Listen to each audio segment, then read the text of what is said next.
কেড়ে মারবি না, দৌড়ে দৌড়ে দৌড়ে।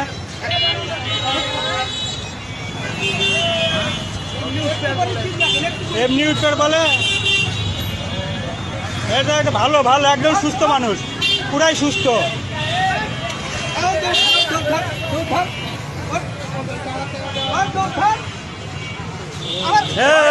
ভণ্ডামি করতেছি কিসের জন্য? ভণ্ডামি করতেছ?